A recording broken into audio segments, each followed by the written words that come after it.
बिहार के मधुबनी जिले में एक तालाब है जो बाहर से देखने में बिल्कुल शांत और सुंदर लगता है। चारों ओर हरियाली, चांदनी रात में पानी पर चमकती चांद की रोशनी और हवा में फैली हुई ताजगी। लेकिन गांव के लोगों के बीच ये तालाब डर और रहस्य का नाम है। कहते हैं 40 साल पहले गांव में एक बड़ा मेला लगा था।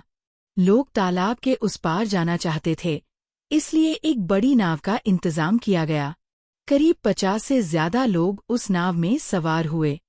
बच्चे हंस रहे थे, महिलाएं गीत गा रही थीं और बूढ़े लोग बातें कर रहे थे। लेकिन अचानक जैसे ही नाव तालाब के बीच में पहुंची, पानी में एक अजीब सी गड़गड़ाहट हुई।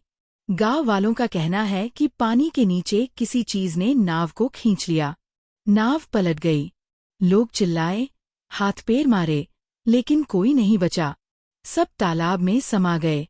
उस दिन के बाद से उस तालाब में दोबारा कोई नाव नहीं उतारी गई। वर्षों बाद गर्मियों की छुट्टियों में 4 दोस्त, रौनक, आदित्य, नेहा और श्रेया, शहर से गांव आए। उन्होंने तालाब की कहानी सुनी, लेकिन इसे केवल एक पुरानी अफवाह कहकर हंसी में उड़ा दिया। रात को रौनक ने कहा, अगर सच में भूत होते तो अब तक हमें दिख ही जाते। चलो ना, आज रात वहीं चलते हैं। गांव के बुजुर्गों ने बहुत रोका, लेकिन उनकी बात किसी ने नहीं मानी।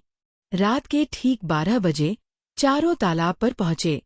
माहौल अजीब तरह से सन्नाटा भरा था।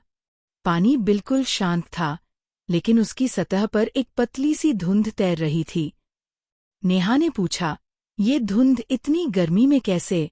और तभी आदित्य की नजर पड़ी। अरे, वो क्या? कोई नाव तैर रही है, बिना हवा, बिना किसी के धकेले।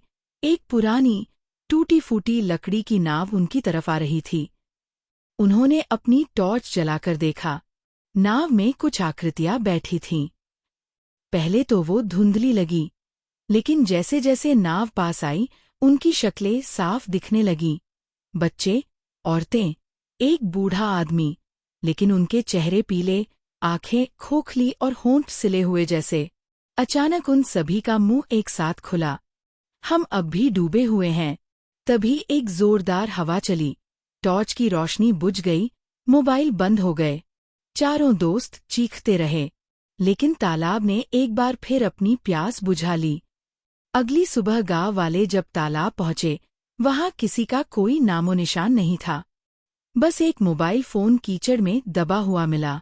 उसमें एक आखिरी वीडियो रिकॉर्ड थी, नाव में बैठे उन डरावने चेहरों की, जो कैमरे की तरफ बढ़ रहे थे।